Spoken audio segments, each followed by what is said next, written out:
काही कथा जीवन आणि मृत्यूमध्ये घडत नाहीत, त्या लिहिल्या जातात नियती आणि वेळेच्या मध्ये.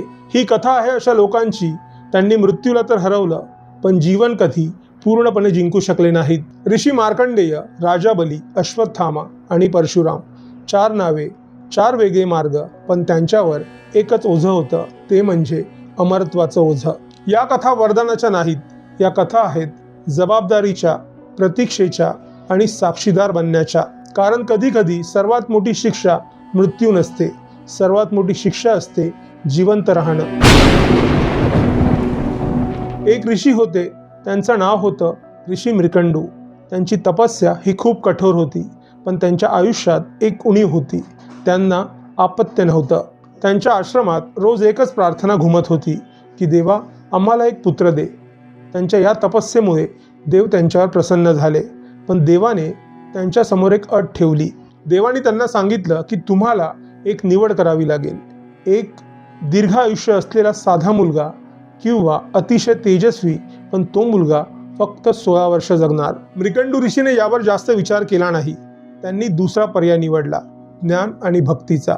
आणि मग जन्म झाला मार्कंडेयाचा. मार्कंडेय हा अतिशय तेजस्वी मुलगा होता.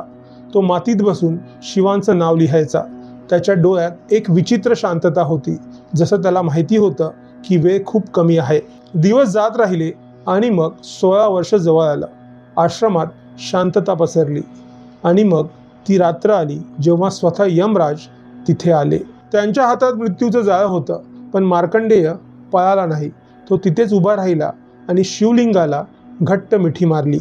यमराजांनी आपल्या हातातलं जाळं फेकलं, पण ते जाळं फक्त मार्कंडेयावरच नाही तर शिवलिंगावरही पडलं. त्या क्षणी महादेव प्रकट झाले. ना राग ना दया, फक्त न्याय. यमराजांना तिथेच थांबवलं गेलं आणि ज्या पानावरती मृत्यू लिहिलं होतं तिथे जीवन लिहिलं गेलं आणि मार्कंडेय अमर झाले. पण इथे जे अमरत्व होतं ते वरदान नव्हतं, ती होती एक जबाबदारी. मार्कंडेय जगत राहिले. किती राजे आले, किती राजे गेले, शिष्य वृद्ध झाले, मरण पावले. जे शिष्य मार्कंडेयांना गुरु म्हणायचे ते त्यांच्या आधी गेले.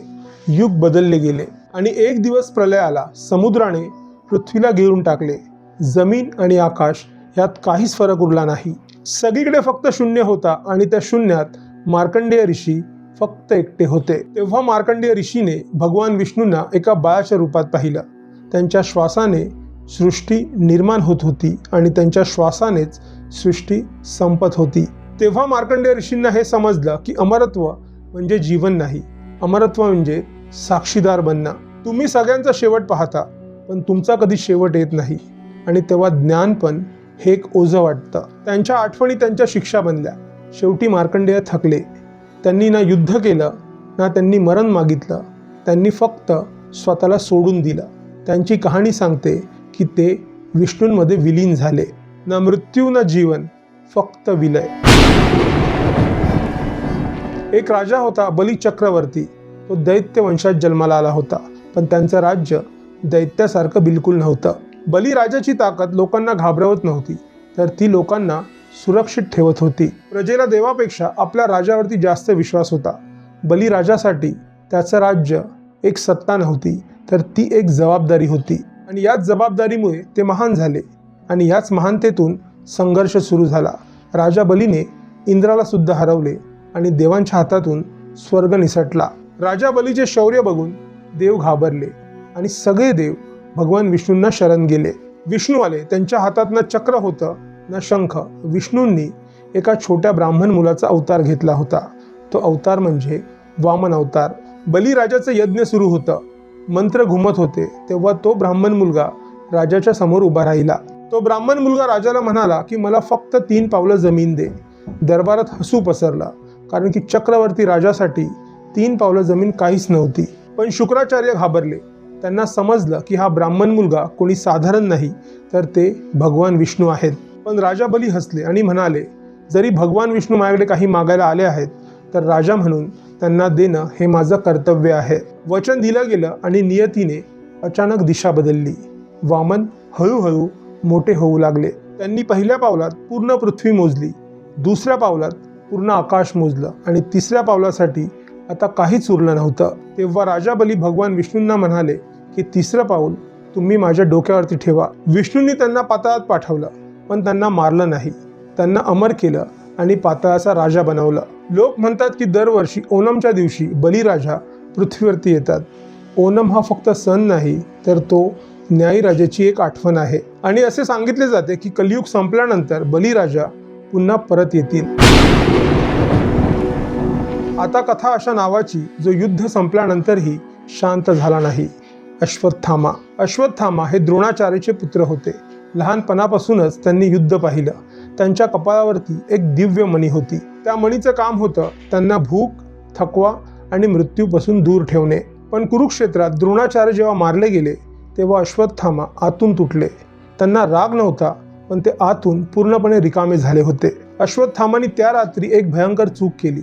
त्यांनी रात्रीच्या अंधारात पांडवांच्या मुलांना झोपेत मारलं. त्या दिवशी त्यांनी फक्त रक्त नाही सांडलं, तर त्यांनी धर्म तोडला होता. सकाळी भगवान कृष्ण त्यांच्या समोर उभे होते. भगवान कृष्णांनी त्यांचा मणी काढला आणि त्यांना श्राप दिला की तू हजारो वर्ष असाच भटकत राहशील. ना मृत्यू, ना शांती, ना मोक्ष. अश्वत्थामा अमर झाले, पण ही अमरता एक शिक्षा होती. त्यांच्या कपाळावरचा घाव कधी भरत नाही. ते जंगलात, डोंगरात भटकत राहतात आणि त्यांना एकच आठवण सतावते, ती म्हणजे त्या रात्रीची आठवण. त्यांची कहाणी सांगते की कलियुग संपल्यावर त्यांना मुक्ती मिळेल. परशुराम एक असा योद्धा जो क्रोधातून जन्माला आला. ते भगवान विष्णूचा अवतार होते. त्यांनी खूप युद्ध केली, राज्य नष्ट केली, सिंहासन रिकामे केले, पण विजयानंतर त्यांना कधी शांती मिळाली नाही. शेवटी त्यांनी शस्त्र ठेवले आणि ते महेंद्र पर्वतावर निघून गेले. ज्या दिवशी ते भगवान रामांना भेटले त्या दिवशी त्यांना समजलं, त्यांना जाणीव झाली की आता न्यायाची जबाबदारी दुसऱ्यांच्या हातात गेली आहे. यानंतर ते शिक्षक झाले. भीष्म, द्रोण, कर्ण यांना त्यांनीच शस्त्रविद्या शिकवली, पण त्यांनी कधीच पुन्हा शस्त्र उचललं नाही. ते बस प्रतीक्षा करत राहिले. आणि शेवटी त्यांची कहाणी सांगते की परशुरामांनी त्यांचं नाव, त्यांचं रूप, त्यांचा इतिहास सगळा सोडून दिला. ना ते मरण पावले, ना ते कुठे गेले, बस ते अदृश्य झाले. जसं एखाद्या शस्त्राचं काम संपल्यावर ते मातीमध्ये ठेवून दिलं जातं. जेव्हा या कथा संपतात तेव्हा खरं काही संपत नाही. परशुरामांचा त्याग, राजा बलीची प्रतीक्षा, अश्वत्थामाचा श्राप आणि मार्कंड्यांचा विलय हे एक इशारे आहेत. हे इशारे सांगतात की अमरत्व म्हणजे एक शक्ती नाही, ती एक जबाबदारी आहे. कारण जी वेळ असते ती प्रत्येकाचा हिशोब ठेवते. जो हरतो त्याचा, जो जिंकतो त्याचा आणि जो मरत नाही त्याचा पण. जर तुम्हाला हा व्हिडिओ आवडला असेल तर याला शेअर करा आणि चॅनलला सबस्क्राईब करा. जय श्रीराम.